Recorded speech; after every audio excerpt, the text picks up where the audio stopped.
Welcome. My name is Gena Timberman, and you are listening to Timber People, a podcast about people who, like timber, are strong, build and create, who gather us together like fuel that feeds fire. People who support structures of our community that uplift and protect. Welcome to the show. What a pleasure it is to welcome my dear sister friend, Margo Gray. Welcome. It's good to see you. Glad to be here. Oh, man, we've really been wanting to do this for a long time. And Margo Gray is Osage. She is the executive director of the United Indian Nations of Oklahoma. And we have so much to talk about. And I'm just happy you're here. And I hope this will be the first of many shows that we do in the future. Oh, I hope so, too. We're really looking forward to it. And, we're right now, we're in some exciting times with the election coming up. So absolutely. All throughout Indian country and across the nation, this is a really important time in America. And, every year, every election, whether it's state, local, tribal, but really now, really important time in our nation that we have the awareness and the effort across Indian country to warrior up. And I love the title of this project that you and many others are supporting, the Warrior Up to Vote. Thank you. We did this 2 years ago. And what we've really learned, I would say, in the past 4+ years is it matters who sits at the table in our state government, our state legislator. So it's important who is there, and do they understand what tribal sovereignty is? Right. And we've learned that many of them, unfortunately, don't understand it. And what is that relationship that, we're a state that has 38 federally tribal nations in it. Right. And where you go, go a state over to Arkansas, there's no federally recognized tribes there. You come to our state and it should be something that is where we work together. Right. You look at the state of Minnesota, they have, about 20 tribes there, and their government it's such a great thing to witness and see, and the respect that is shown. Mm-hmm. So I think that's what really kind of got United Indian Nations, which, just to give a little background on it, is that it has been around since 1983. It is now a 501c4. And we, out of the 38 tribes, we have 33 of the tribes that are members of our organization. And in fact, renewal is coming up for 2025, and I expect even more to come on board. But to have the voice of all the tribal leadership, and whenever there's an issue that is coming up, but in this time, we're being more proactive. So we received a grant we applied for it back in, I believe it was in March. And we just waited and just kept calling. And so it's really getting out there on voter registration. Many times, and we've heard this, Native Americans don't vote. Right. The Black community doesn't vote, the Asian community, but specifically about ours. But we have learned that that's not true. Right. We do vote. But we really, here in the state of Oklahoma, that's why we're laser focused on getting as many Native Americans registered. In fact, I end up talking to some young people that are 18, 19, and 20, and we're all getting ready to leave for school. And they were, I said, have you registered to vote? No. And so I had to go through all what they could do, and even now, so got them registered. It's so great. We have tribes in our state from all across the continent, and a great deal of diversity and differences, but there are issues that really bring us together to protect our homelands, to protect our communities, our sovereignty, our tribal governments, and our access to care and resources, and to have opportunities for just really bringing people together for that awareness. Historically, there have been many barriers for voting and for registration for Native people. And now with organizations like, Oklahoma Indian Nations and others that we have, and social media and podcasts and other avenues of connection, we're really making some real traction in Indian. Right. We're really making traction in Indian country. Yeah, and so it's not only our on the state level. Well, it also when I say state, I'm meaning like our representatives and our senators. Who right now there's not a governor's race, but then who are our judges? Who are our county commissioners? Mayors. You look at that and it makes a difference. It does. David Holt, a member of citizen of the Osage Nation, very proud of the work that he's done here in Oklahoma City. But that's just one explanation. Right. United Indian Nations, we have partnered with Oklahoma Municipal League. When you look at rural Oklahoma, you ask a lot of the mayors and city managers in those areas how the tribes contributed, and all of them will say so much, whether it's helping with infrastructure, roads, right. Fire departments, police departments, things that have been donated. And it just makes Oklahoma stronger. And so, but on we've got a national election coming up for the president. And so what we're doing with our drive, our tour, is it doesn't matter what party you're voting for. We just want you to be active in those decisions. Right. Because to me, there's a different ticket that I look at through my eyes, and that is the sovereignty ticket. Right.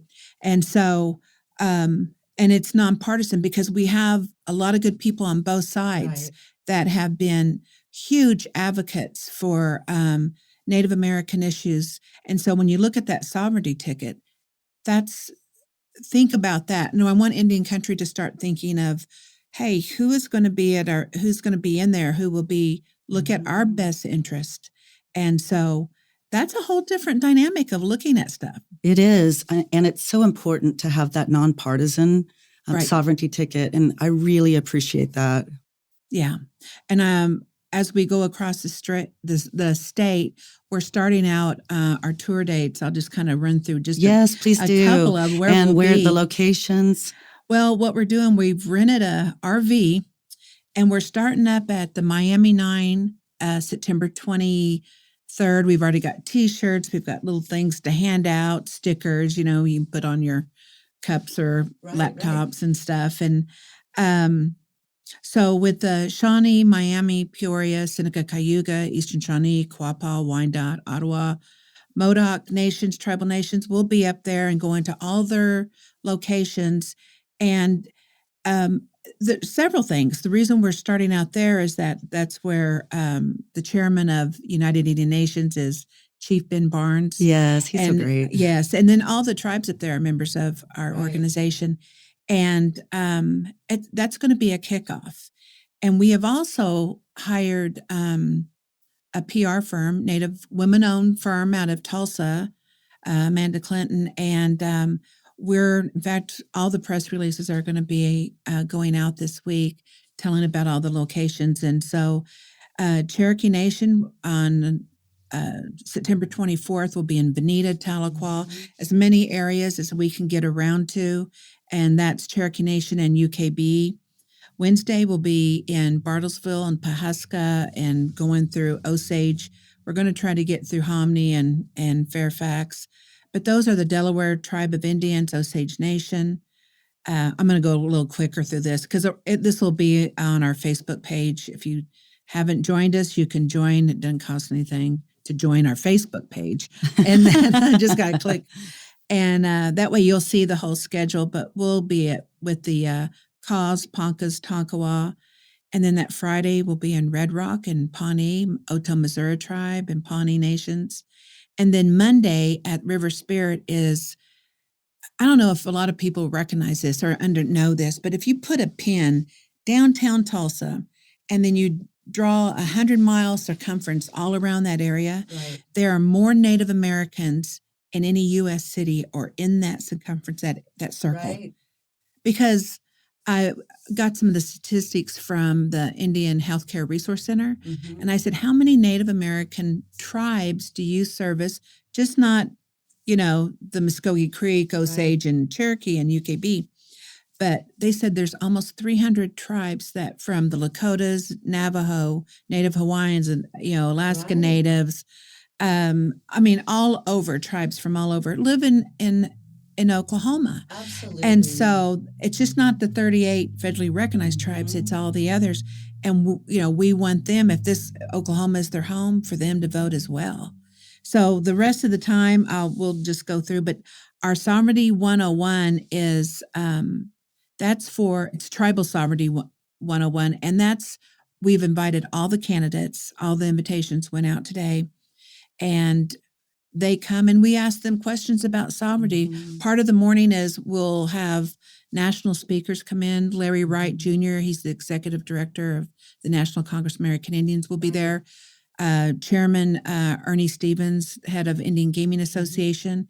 And then we have some of our other tribal leaders that will be speaking as well. So, plus we got some special guests. When I say special guests, they're people that are well known in the film and music industry nationally that are Native American. So we'll be doing that. And then in the evening, we've got Chance Rush is going to be our MC for that, and we'll have a DJ with our special guest.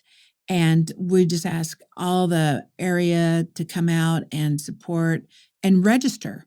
Right. And, to check your registration, because Mm-hmm. a couple years ago, they redid all the lines of where you're supposed to, Right. all the the districts, and you got to know where you need to go vote. Mm-hmm. And also we've got some really nice T-shirts that have all the tribes' names on them and Warrior Up to Vote, because that's what, when warriors vote, we win. Absolutely. And so that's our tagline on our T-shirts. And I'll make sure I'll get you one too. Thank you. Yeah.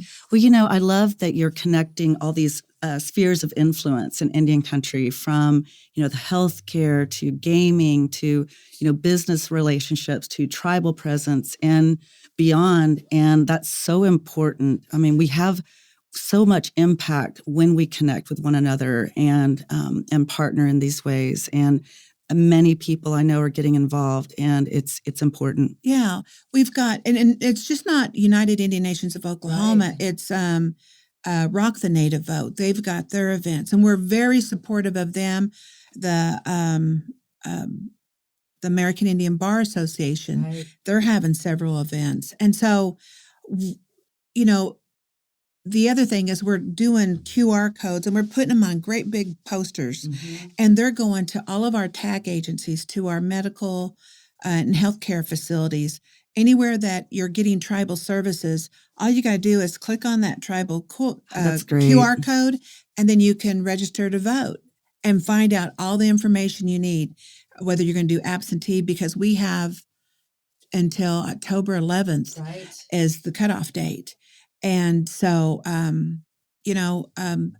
so I want to put to bed Native Americans don't vote. Absolutely. I find that unacceptable. Absolutely. If someone doesn't have Facebook, what is the website for? It's www.uino, and then just spell Oklahoma.com. And we're putting up all the information there as well. Great. But the other thing about having the PR firm is that on the PR side, she has over 200 Native tribal outlets, from Indians.com to Native News Online, Pechanga.net, and just a host of all the other tribes. So we're getting we want to get that momentum that, here, come out and listen. And, 2 years ago we did the rally, Right. but we're going to be doing something different. It's important to get as many registered as we can, because when you have anywhere from a 2 to 3% increase at the polls, we make a difference. Absolutely. So that's the goal. Well, we don't have much time left before the elections, and so everything that you're doing really matters so much. And I know many of the listeners know that you're doing so much in Oklahoma. But I love going to conferences and to different experiences in the market and running into you and seeing you and knowing that that you're making impact throughout Indian country. I really appreciate that. You've always been a connector, with women in business. You have United Women of Tribal Gaming as well. Yeah. You have your business, Margo Gray and Associates, and you've really supported so much of building business relationships in Indian country and supporting friends in what they're doing, so that we have this nexus of support and influence. And I thank you for that. Well, thank you. I think you said the key word. In Indian country, you can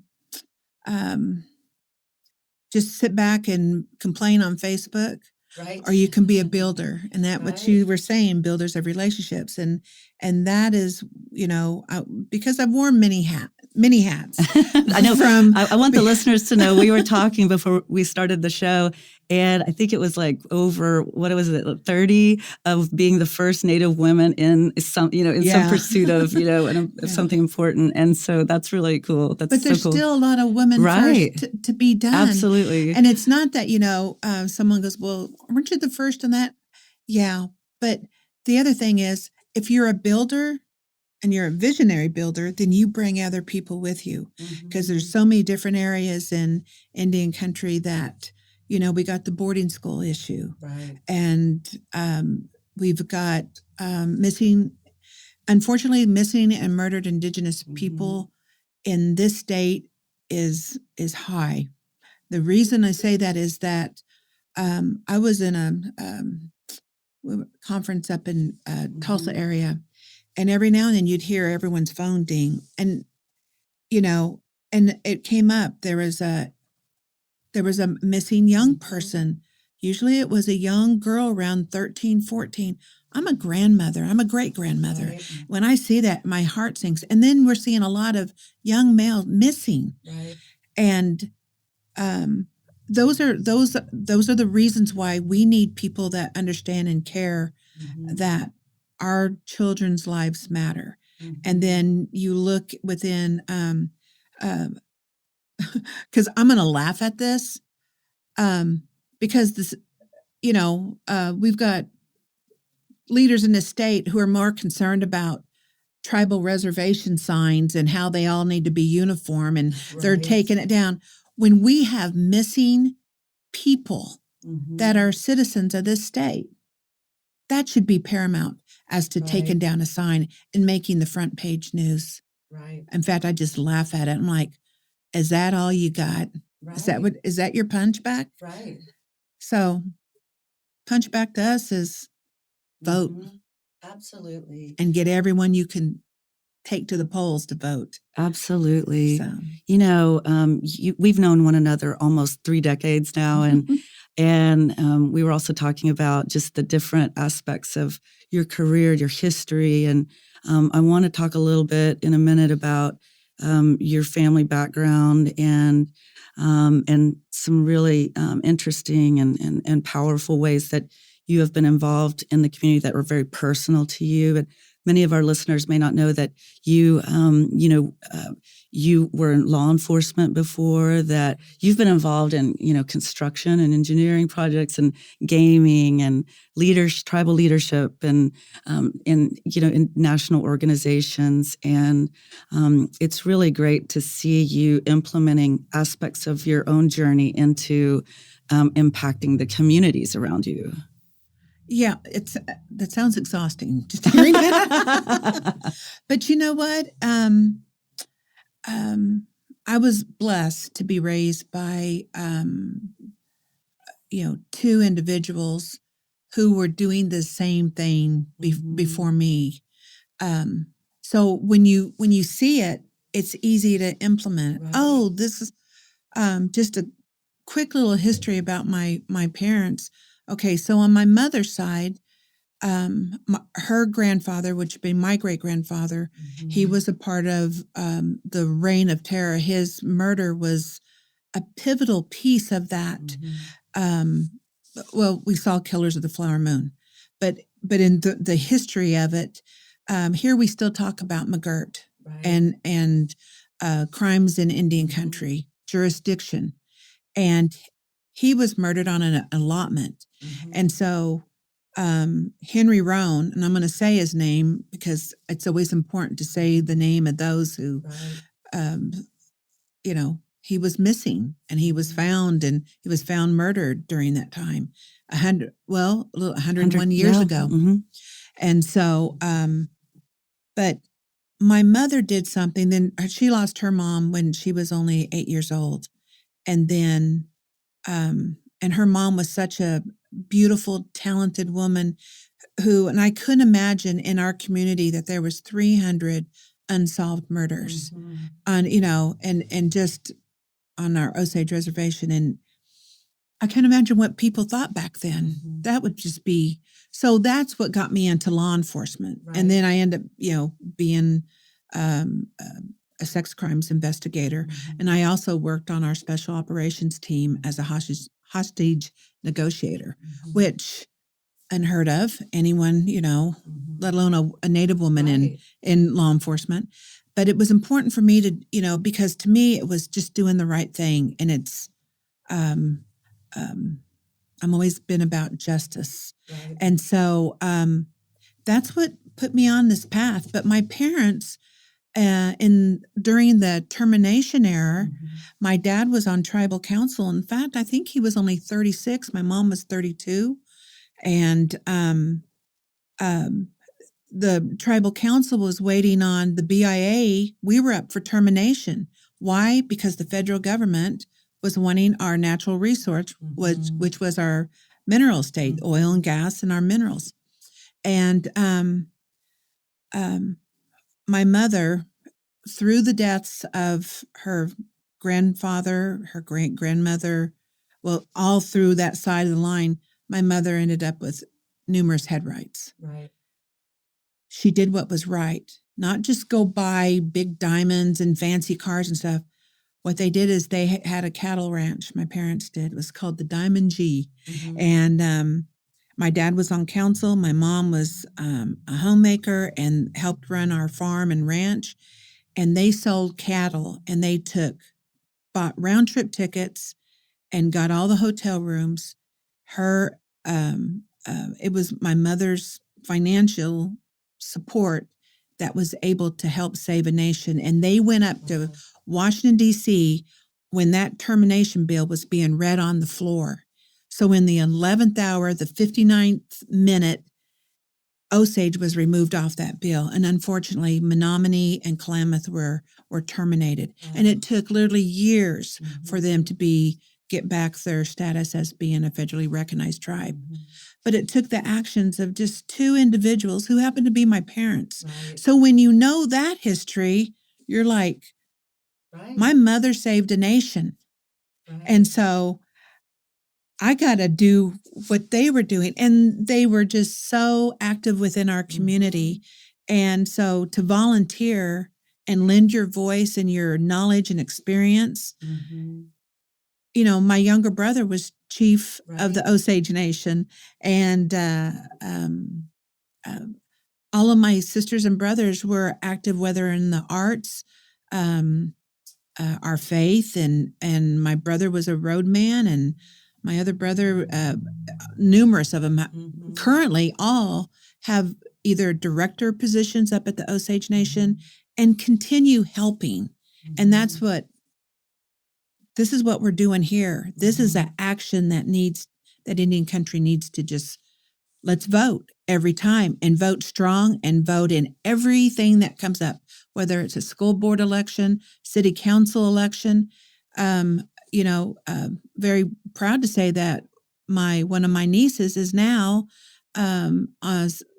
she's the mayor of the city of Pahaska. That's so Unheard great. of. That's so great. Another Osage is now the sheriff of Osage County, an Osage. So when we start getting in these positions, that's why it was important. We all got out and supported and voted. So I know it can make a difference. Absolutely.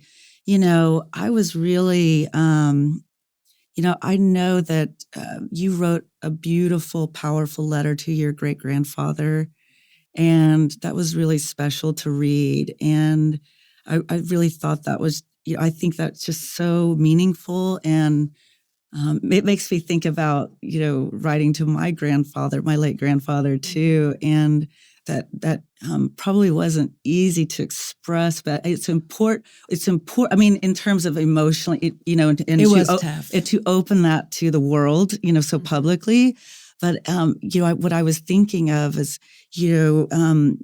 despite the story, that history, you have a large family. You have over 200 descendants of your late great grandfather, and that the making of the movie, the production of the movie being so present in your community, so many people, the relationships that were created, that coming together, and the journey of its production, and to show that to the world. What was that like to be a part of that process and to see it on a big screen and to be a part of that, as an actor and as an influencer of its development? Well, of course, it was just an incredible journey. But let's go back about 15 years ago when Brad Henry was elected. Right. We hadn't had a Democratic governor in a long time. And so I sent him an email. I said, hey, basically, Coach, put me in where you need me. Right. I'm more than glad to help serve. I'll volunteer to do whatever. And so at the time, I was the president of the American Indian Chamber of Commerce. And I had my own business in Tulsa, Horizon Engineering. And so I thought, he's going to put me right on, we're big business and, commerce. Right. He puts me on the film and music as a commissioner. And I'm like, I kind of sat back in my chair and I'm like, okay. But here's the seeds that are sown, that's exactly right. You know what? I didn't know what it meant at the time. So we were in alphabetical order sitting around the table. And Lieutenant Governor at the time, it was Mary Fallon, who handled the film and music board. And so I'm like, I'm in business. And everybody was from the industry, the film and music industry. Right. I'm sitting next to Gray Fredrickson, who was so big in The Godfather. And I'm like, oh my gosh, And so, all I would continue to do is advocate for the Native tribes here, is that there's so many stories to be told. And I was just giving an example of the land run. And I go, no one talks about what happened on, April 21st, when they were pulling off all the Cheyenne Arapahoes off of their land so they could do the land run on April 22nd. So anyway, with that being said, what happened while I was there is that group was the one who started advocating and was successful in getting tax credits. That was a pivotal thing that happened when they were starting to do the movie here. And at the time, I was working for Chief Standing Bear as a consultant. I was doing some work for him. So when all the people with the locations, Apple, Scorsese and his team, and Appian Way, everyone was here, I was right there at the center of that. I'm like, it's important. Yeah. And one of the reasons that they go, well, New Mexico is offering us this in tax credits, and Georgia's doing it. And we said, nope, it needs to be done here. And then the ball just started rolling, and that's another whole conversation about how I got cast. I remember when that was all happening, and when the tax credits were first implemented and passed with Jill Simpson and the Oklahoma Film and Music Office. And it's really so cool to think back and to see how it has all evolved. And so when that happened, I went ding. Oh, that's why, because you don't know what path is laid before you. You can't see it. Absolutely. But you just have to go with it. Mm-hmm. It's also like when I've been in business and I didn't get a contract, only come to find out that the company that got that contract messed it up. It was a big old deal. It was in the news. And I'm like, Creator watches out for me all the time. Right. And so the same thing here. And it's always been a family story. Mm-hmm. And then it became a part of a book, and then it became a part of Oklahoma history. And then when people started finding out that, so many of my family was a part of the movie, and to the point where I was cast as the older sister, Grace Bigheart, of the Kyle sisters, which in real life that she's about 10, 12 years older than her. They all had the same father. And so then my first day of filming, I'm sitting right next to Leonardo DiCaprio. And little did I know his stand-in guy, who's been his stand-in guy for, I don't know, about 15 years. I just thought I was just talking to an extra on the film, and we were visiting, and he just said, so I was telling him, I said, this is really something. So I'm telling him the story like I was telling you of if someone's going to tell your story, you want that team to tell your story and have that type of money behind it, because there's no way it could have been done any other way at that caliber and at quality. Because actually they filmed almost, I think they said 13 hours on film, and then got it down to 3 hours, and that's all people wanted to talk about, the 3 hours. They didn't want to talk about the content, so, but we did get it out there. And, but that was my first day. And then we got to talking, and I got to, spend 20 scenes with Leonardo. And then over that time, we got to be friends. And then we got to talk about a lot of the injustices of environmental things, human rights violations.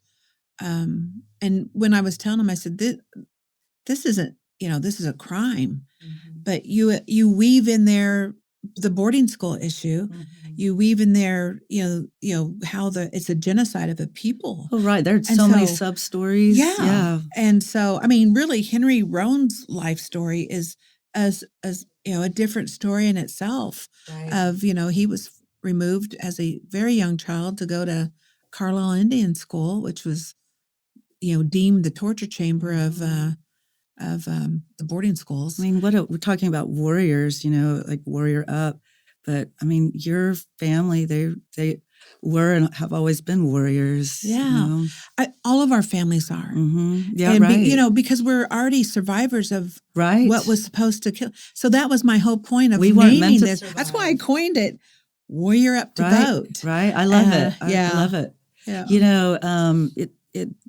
Our conversation and the realities of what's happening throughout Indian country now, and the coming together and really organizing to have that impact. Those relationships that are being built, whether it's through the movie, through organizations, through locally, nationally, regionally, it's so important. And this podcast was really created to really begin to connect people and to learn about timber people, the people who, they support structures of our community that uplift and protect. And, Margo Gray, I appreciate the relationship, our friendship that we have. And I appreciate you for what you're doing to protect sovereignty and uplift our community in ways that's good for Indian country. And, I just appreciate everything that you do. So thank you so much for being on the show. Thank you for doing this podcast. Thank you. Well, you're pretty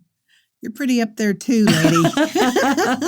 And what's fun, we have fun together too, which is great. Gosh. So hopefully you can come back and we'll talk about some fun things and also some more awareness. Absolutely. Too. I mean, we got to come back and talk about the sisterhood, the Right, Native right. woman sisterhood. Well, thank you for being on the show. Absolutely. Yakoki, thank you for joining us. Timber People is brought to you by the Possibilities Podcast platform.